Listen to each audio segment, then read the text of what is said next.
I want to talk about toilets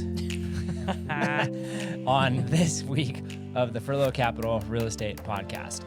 Specifically fixing toilets or hiring someone else to fix toilets and a whole bunch of other stuff. Appropriate topic. Let's talk toilets. Because we're here to dive into the intricacies of passive real estate investing, which hopefully means you don't have to fix any toilets because we're going to do it for you. And our mission is to equip people to invest wisely in both property and people so that together we can fix toilets while building wealth and improving housing. I'm James, and this is my wife, Jessie. This is actually perfect because we just, you get into these routines where like you're not as on top of chores or like, just like family routines.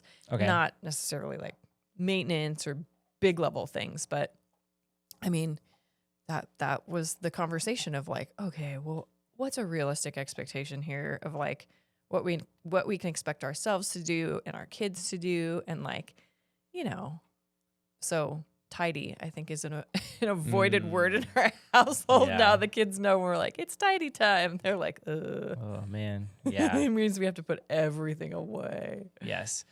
There's a whole nother conversation there about parenting and kids and teaching them to clean versus not. And just the idea of, because little like, what the heck, we'll go down this digression. We've reached a point where we're actually thinking about hiring some house cleaners. Yeah, like super part-time. Yeah, just because we're both busy and we got stuff going on. And I've listened to enough podcasts where it's like, hey, if you're looking to save time, this is actually one of the highest ROIs that you can invest in. Right. Like the price for hours saved is like, it's like number one in terms of things to hire out and do. And so we're like, all right, we're doing it. But there's all sorts of weird emotions. And one of them is like our own, like, well, we should be able to do this because we used to do it in the past, which I actually don't like that argument. I'm like, yeah, no, we've leveled up on our priorities and we're solving bigger problems, which is great. Different. But you have this other downstream impact of like, well, what is this? What's the message we're sending to our kids, both in terms of us and just expectations for them? Right. So it's an interesting Well, debate. it's like there's other Not solved, layers, like, but with health, some of my health issues, my energy levels are now lower, tapped. And so I'm like, I have to prioritize what I spend my time doing. And I'd rather hang out with my kids stinking tumors than clean windows, know? So it's like, okay, where's the trade-off and where do you maximize potential? Which with maintenance, I feel like those are questions. Like, what do I prioritize? Where do I focus? How do I know what to fix and what not to fix? And I had a situation where I was, which kind of kicked all this off. It was the summer where I was managing a property for somebody, and the tenants called me and were like, hey, there's something going on with the garbage disposal. And at the time I was like, well, did you try clearing it? And they were like, we don't know what that is. What does that mean? It was like, and I knew it was going to be a 5-minute fix. Sure. I just know, I've done this enough times. I'm like, oh my gosh, I just got to get the Allen key and do it. So yeah, sure enough. So I show up and they're like, it's not working. It's stuck. I'm like, I look on the little inside the cabinet, is sure enough, there's the Allen key, and I grab it and go, yeah, you just put this on the inside. And they're like, oh, that's what that's for. I'm like, well, at least you didn't throw it away. And so I grab it and, yank on it and pull it and clean it free. And like 5 minutes later, I'm like, all right, you're done. It works now. They're like, wow, that was amazing. And I was driving back, like a half-hour drive back home, just being like, this is not the best use of my time anymore. I need to hire someone else to do this. And so I've been in the process of hiring someone because we're now managing, what is it? When you include my portfolio plus other people's properties, I'm at 180 units. Really close to it. Units. 180 units. 180 units. That's a lot. It's a lot. And I'm like, I kind of am in charge of managing one and I need help. So trying to do 180 and all the ins and outs of that's a lot. Yeah. But it's been interesting, just to be fully candid. Like it's one of those where we have a list of things to happen, and I've just been slowly getting behind on the list. And that doesn't feel good. No, it's not. And there's like, and the hard part is like, there's some of them where it's just like, there's like 10 little things. Like, am I really going to hire someone to come out and fix this thing. Right. And honestly, that's been like, we've been spending all of our time, like, or I should say, my team now spends a significant amount of time saying like, hey, who are we getting to go out there to do this? And like, well, what about this person? Can they send us a bid? And then we'll do whatever. Interesting. There's a time component there that's like, oh yeah. Yeah. It just takes way longer. And honestly, like I say a third of it, it's just one of us just go and do it because it's just easier. Yep. You're like, whatever, man. Well, like the garbage disposal thing. It's like, really? You're not going to hire some third-party contractor maintenance dude to go, loosen the thing. Can you go loosen this up? Tighten a doorknob or something like that. So I've been like, with like, these are real things that I'm dealing with. And one of the nice parts about being a passive investor is you don't have to worry about it. There you go. Yeah. And which is fine, but it's got me thinking, right? So I put together a job rec or description, like here's what I'm looking for, here's what I want. And I've like, it's an interesting time to hire because I absolutely 100% have enough work for the next 2 weeks. I mean, 2 months, probably even the next 3 months. Interesting. Like I feel to catch up on all of that to-do list stuff. And other stuff keeps coming up. So I'm like, all right, I feel pretty good. And then the interim, like the business continues to grow. And so as long as I keep adding units, I'm like, yeah, you think you could keep someone busy. Yeah. Yeah. So the fear is like, you hire them, they catch up on the list, they're just super efficient, and now you're like, I don't have anything else for you to do. Yeah, yeah. But the more I keep thinking about it, the more I'm like, that's not going to be true because there's all the like the seasonal stuff that has to happen. Sure. Yep. And so I'm like, that'll always like, we'll be fine. Yeah, it continues to come back up. Yeah, and so I think so. Again, this got me thinking more about like, okay, like should I hire someone? And it's not just because it's cheaper, though I think that is going to be also. Sure. I think I don't know if that's actually going to be true. I think it'll be true because the savings in time, right? Seems like that would pay for itself. Yes, I think so. A better trade off, I guess. It's an interesting thing, right? And so like I think there are some opportunities, like just maintenance delays are definitely a thing. Higher vacancies as we're waiting for units to turn is definitely a thing. I think there's tenant frustrations that can happen. I think that little things can turn into big things. Ooh, yeah. And it's not because we're ignoring it. It's just on the list and we haven't gotten to it yet. And other urgent stuff keeps coming up. Yep.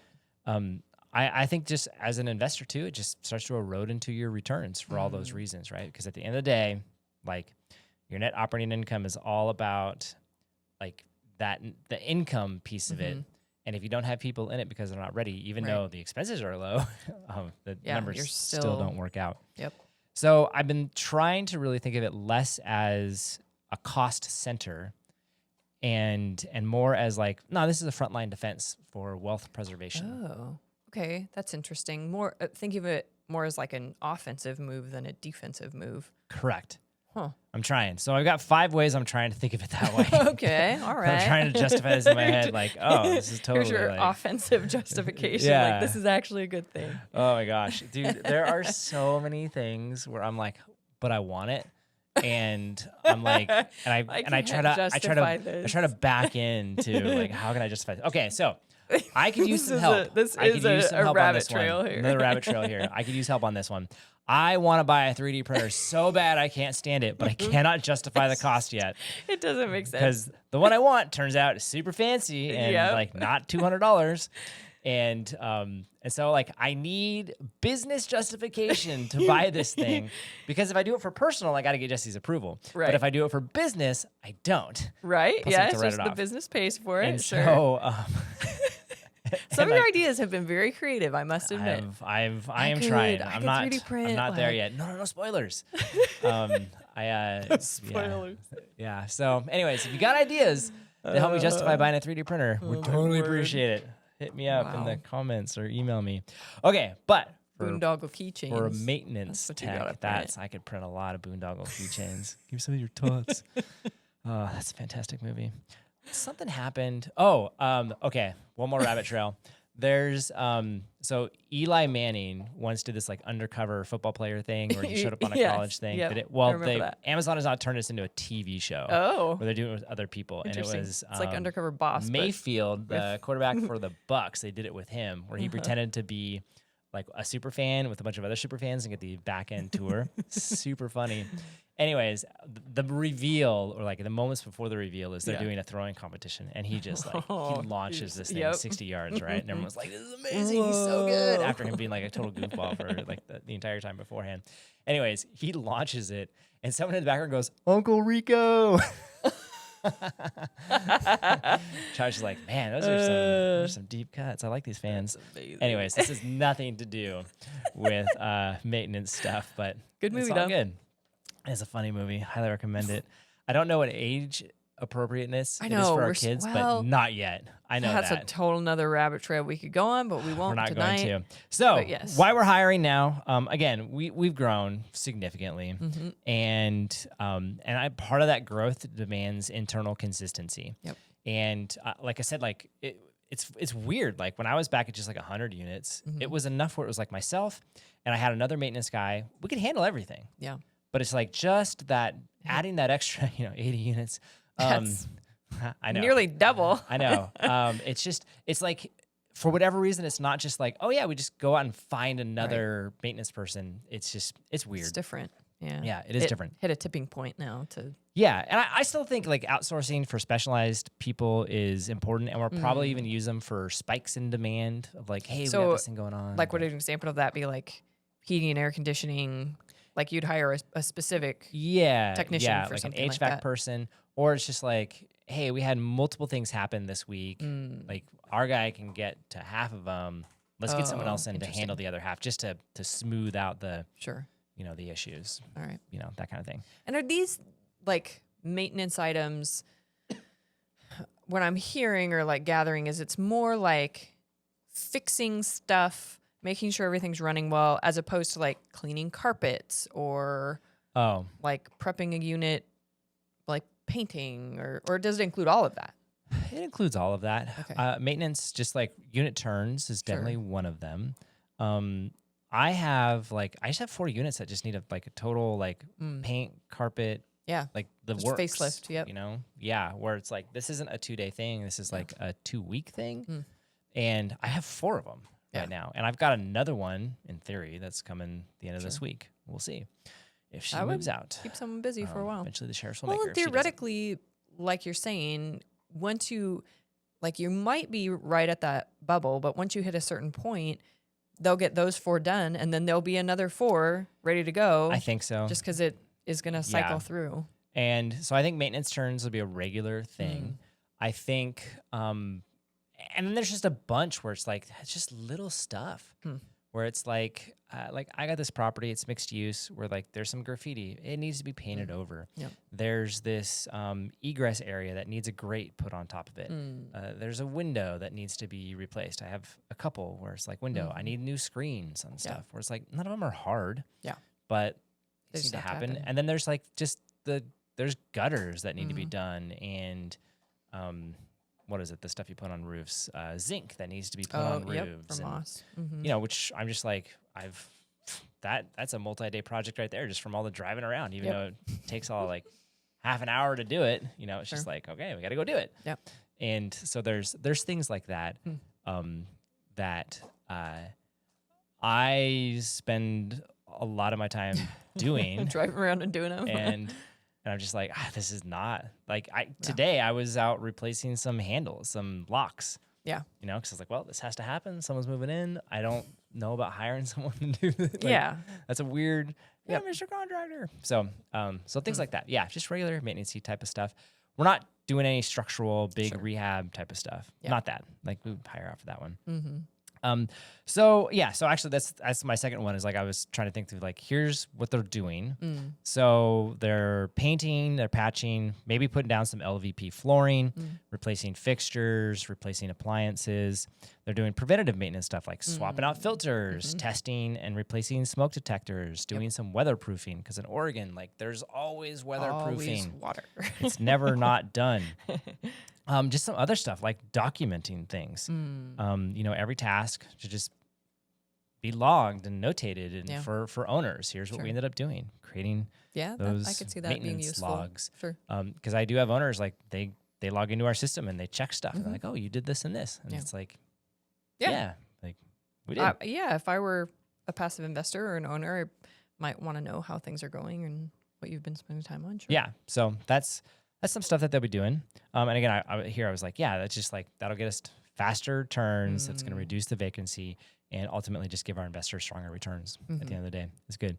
I was trying to do like some math on the finances, right? So some vacancy math, I guess. So every extra month that a unit is vacant is like $1,200. It's like, that's a smaller unit. Bigger units could be like $2,000 a month, right? And when you start to think about that on an annual basis, we're talking somewhere between like $14,000 and $24,000 to $25,000. Significant. Annualized. Yeah. And that's just lost rent. Yeah, just because it's empty. Yeah. And not collecting rent. Yeah, it's a lot. Or it's not necessarily that, it's empty, but whoever's there isn't happy. And so they're going to move out sooner. Like when a time comes, they're going to look for another place. It's like, I want another. Interesting. Which obviously there's a balance here, right? You don't want to spend all your money fixing up a place to be perfect. So like that's part of the game of it. But like vacancies are like genuinely expensive.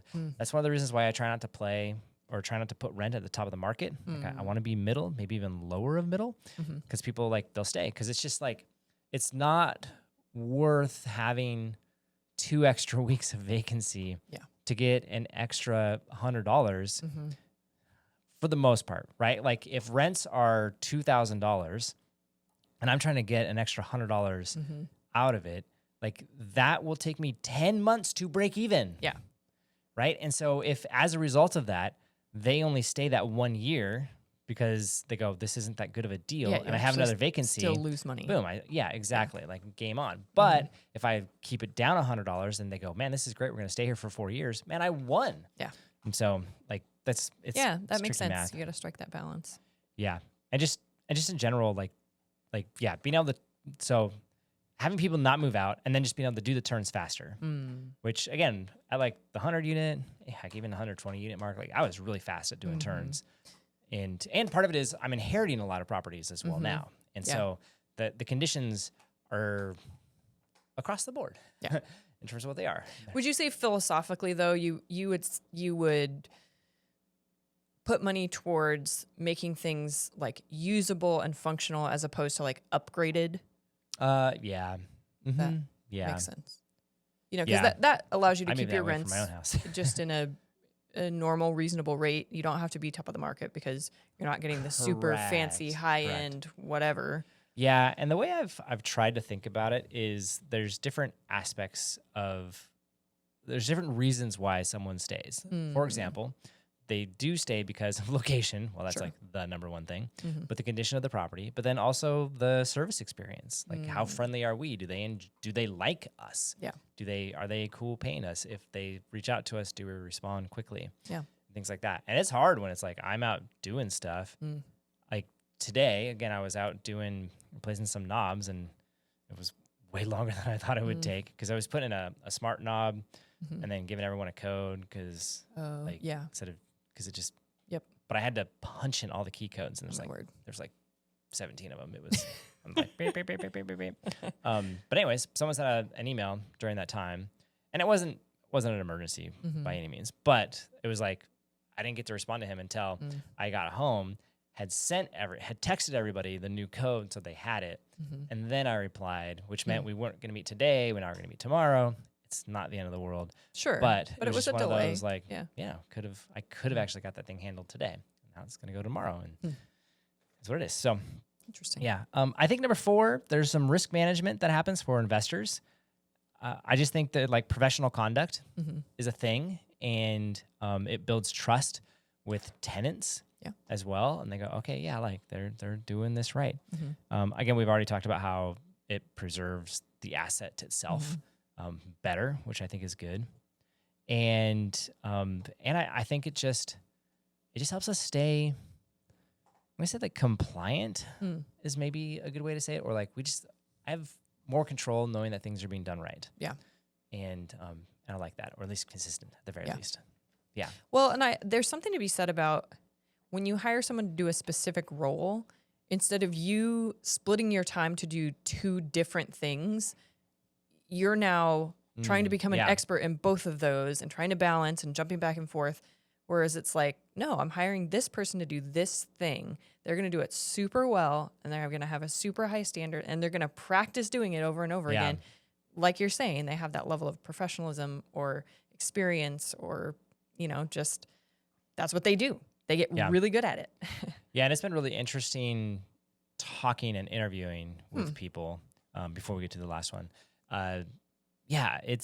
It's been interesting. And I'll admit, there's learning on my end too. I'm like, how do you hire someone for this position? Because most of the people that I've hired in the past have been for like their more office. Yeah, admin like type. That kind of stuff. Positions, or even like when I was with HP, right? They were technical types of jobs, more computer type of work. Yeah. And so it was funny, like for first couple guys, I was like, so tell me about yourself. And they were like, here's my life history. And I was like, whoa, okay. That's not quite what I meant. And so I got better later on saying, hey, tell me about your work history. And which is what I actually meant. And, I got a much better, quicker, more on point answer, which was good. There's been other things that I've just things that I've been learning, like, okay, how do you assess somebody and how do I, like, what's the right amount of information? Like, for example, one of the things that I've been doing is, so they send me a resume, I can see it. We talk on the phone. I learn more about them, go a little bit deeper on the resume. I share more of like vision of here's what we're doing. And then since I do have one of these properties that needs to be turned, I'm like, hey, let's meet up and like walk me through it. What's the plan? And what I've been telling them is, and at the end of this, I want a project plan. Like, what would you do? I want some estimates on the materials and an estimate on the time. Because ultimately, that's the thing that I'm going to take to an owner. So I'm going to come to you and say, hey, this place needs to be turned. Yeah. What are your thoughts? Like, what should I tell them it's going to cost and how long? And like, let's practice. Like, give me the deliverable. Yeah, I've actually been surprised. Guys don't want to do that. They're really. I've had multiple people who are like, oh yeah, sure, totally, send it to you, and then just nothing.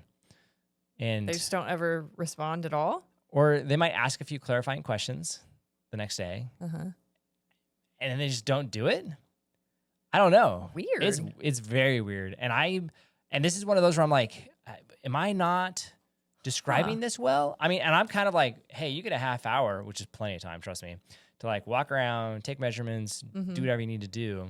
And I don't know. Is that just like too high of a bar for not getting like actually hired to do it?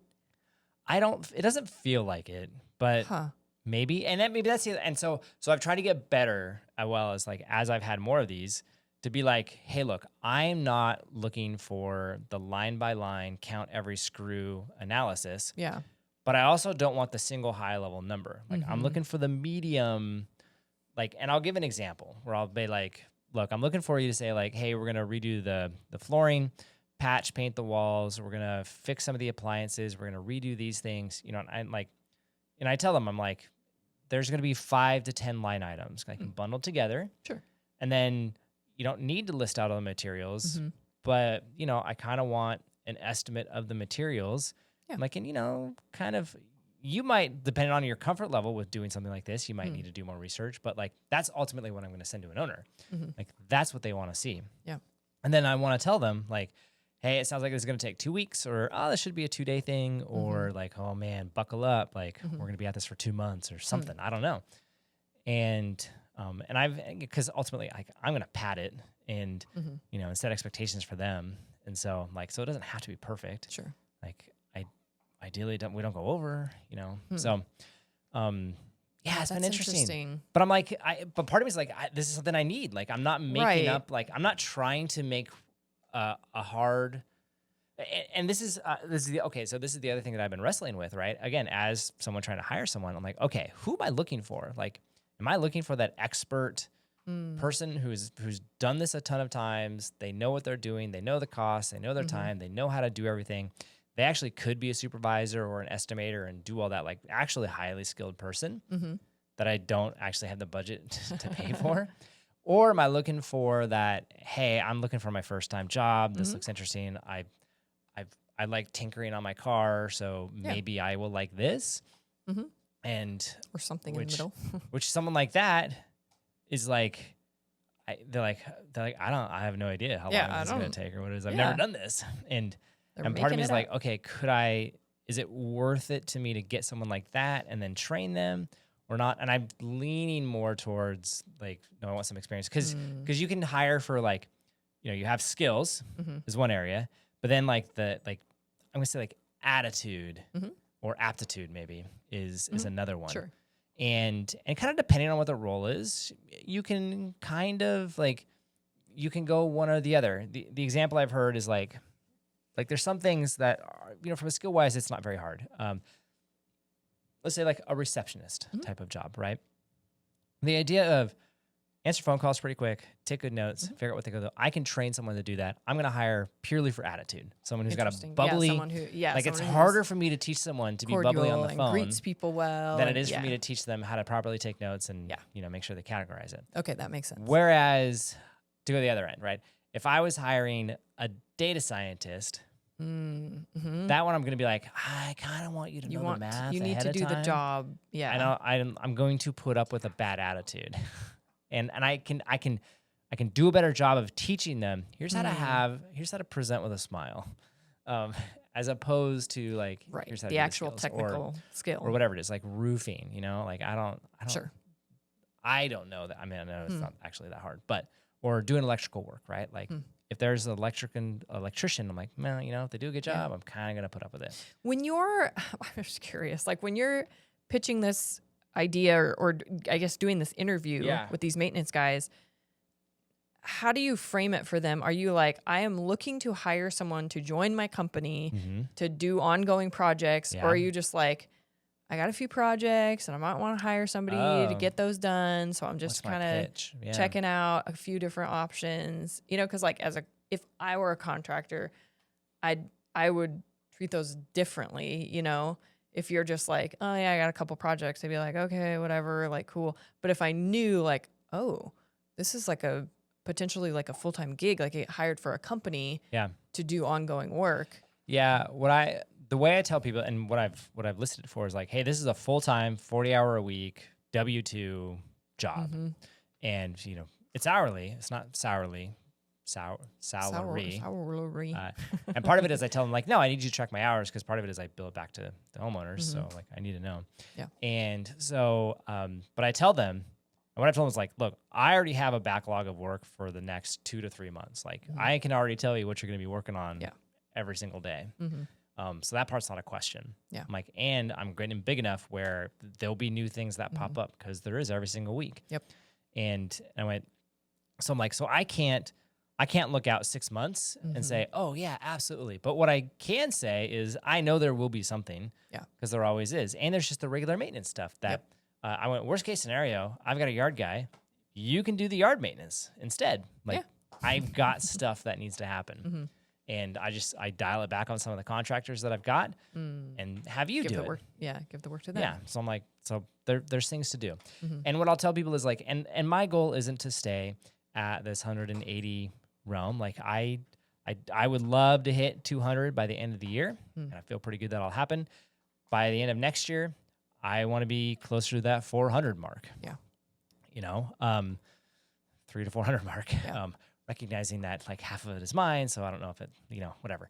But like that's the trajectory. And what I'll tell them is my goal is like, and they're running it. Like, yes, we'll bring stuff to them, but at the end of the day, they're the ones who are making the decisions on like, yeah, James, this is a higher priority than this one, and we're focusing on this one. And if they get to a point where like, hey, there's more than I need to do, I'm like, great, hire. Let's go find people to help you, and you direct them. Interesting. And so there's the potential for them to move into like a management type of role. Correct. As you grow, or as you scale. So that's what I've been sharing, and telling them like, and by you doing that frees me up to then go find more clients and spend more time on the marketing. Do you tell them up front? This is like kind of a side note, but it's all involved. Hope this is interesting. Do you tell them ahead of time, like, okay, as you're interviewing for this position or whatever, here's like the 5 things I'm going to have you do like we're going to have a phone conversation. I'm going to have you estimate a bid on a property. I'm going to have you, whatever, I don't know, answer this questionnaire or about, like, I don't know. You have a list of things you want to ask them about or have them do for you. And this is one of them. Yeah. I haven't quite been that like, hey, here are Like the that 7 formal. steps. But it is like they've sent me resumes because I've got it posted in Mm-hmm. various places. And it's usually I'll read the resume, and if it's interesting, I'll reach out and be like, hey, I saw your resume. Thanks for applying. Would love to set up a phone call. Here's my link to find a time. And then we get on the phone, and I usually start it off with, and this is a very like, I don't know, control the frame or enclave type of thing. I go, hey, here's what I like to do. I want you to start off telling me about your work experience and just more about yourself and, you know, your skills and what you know. And then I will share more about myself, what we're doing and our vision and where we're headed. And then I want to talk about, you know, I got some other questions for you. And then I want to talk about next steps. And so we go through that phone call, we do that. And that phone call, like, it's usually like half an hour. It's not very long. And then I'm like, yes, awesome. I want to get you out to look at this property. When are you free? Let's set a time. And that's when, whenever that is, we'll do it. And then, and I tell them at that time, I'm like, yeah, what we're going to do is we're going to walk through. I just want it like, I describe that deliverable that I need. I'm like, so let's do one.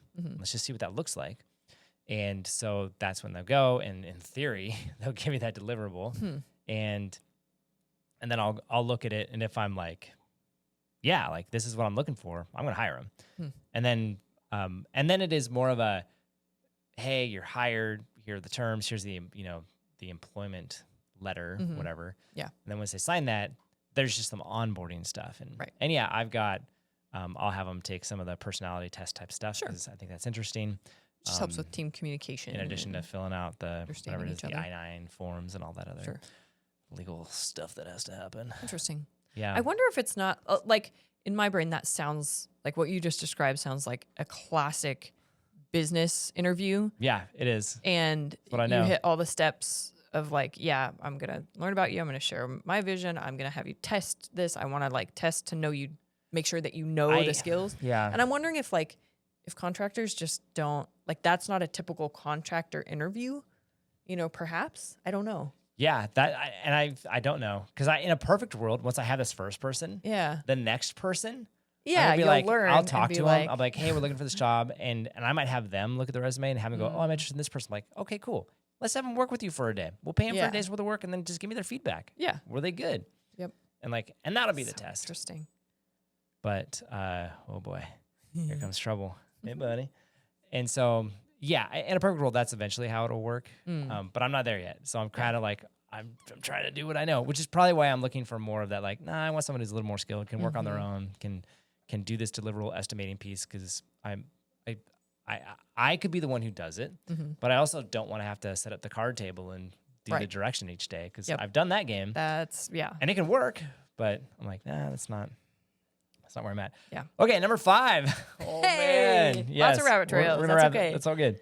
Trying to think, yeah, we've kind of already talked about a bunch of this stuff, but it's just that bigger picture of as I'm trying to scale, just creating systems that scale with me, right? And that's part of like, this is that system. Like, I have a guy I can call. We're no longer, it's a lot less ad hoc on who can we get a hold of, right? And that's because I've got a much bigger unit count goal that I want to get to. Well, it's consistent work. You're not hiring multiple different people to do different jobs or to do the same types of jobs. It's one person, and they do it the way you want them to do it. Yeah, and I think it also just feeds into my vertical integration story, right? Like, yeah, no, we've got, like, I've got people to go that I can just call and say, yep, go take care of it. And so I think that that helps my sponsor story as well. So there you go. So here's some actionable stuff. Yeah, hopefully just that conversation in general is just kind of interesting in like the hiring process and kind of what we're doing. And it's not just like, oh yeah, it's super easy and whatever. Like these are the issues that I'm working through. Yeah. Which I think is pretty funny. Like I've noticed when I go to real estate investor club meetings, like a lot of people are like, they're like, I'm looking for the next deal. I'm trying to figure out how to underwrite. I'm trying to like, just saving money. How do I buy my first place? And I'm definitely in like So I'm worried about hiring people and yeah, it's a different trying to interview and like it's just there's different just problems, different, which is great. It's all good. And both are issues, but it's definitely I'm like, man, no, I'm in a different spot. So anyways, you want to ask them if you are looking for a property manager. You should ask them how they handle unit turns and preventative maintenance.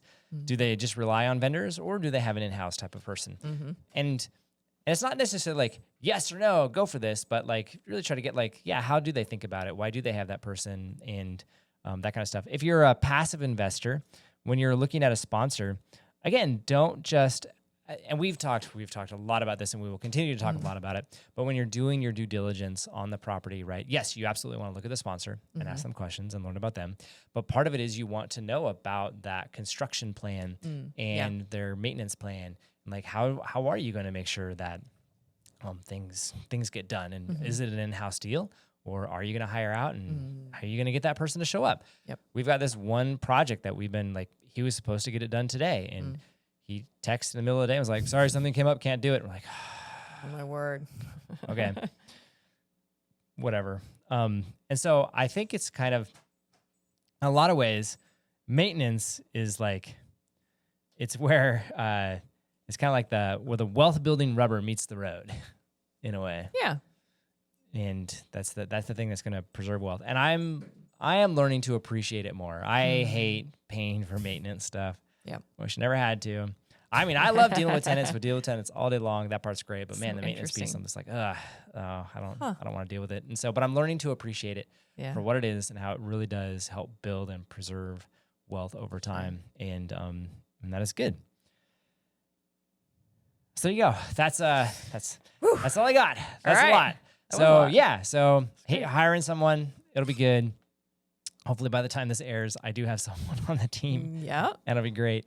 But yeah, man. So lots of lessons there. Yeah, and again, just trying to help you understand some of the inside intricacies behind that process and the thinking that goes into it and the intentionality behind it. And it isn't just, let's just find someone and go. Right. I mean, sometimes it is that lucky, but not always. Yeah, not always. And this is one of those. And for certain projects, but for ongoing, yes, makes sense. Yeah. By the way, I did reach out to a bunch of people for referrals and nothing panned out. Turns out it's hard to hire. Everyone talks about it's hard to hire contractors. Yeah, it's hard to just hire laborers in general. Interesting. But it's all good. I'm going to find someone good and it'll work or not. And we'll move on to the next person real quick. But it's all good. All right. Well, there you go. Hopefully that was helpful. And again, we'd love to hear your comments both on 3D printer ideas and just your thoughts on hiring, maintenance, and if you got some good stories behind it, we'd love to hear those stories. And you can learn more about our investing philosophy and the kind of projects that we're working on right now at furlo.com. And so with that, thanks for listening. Have a great day.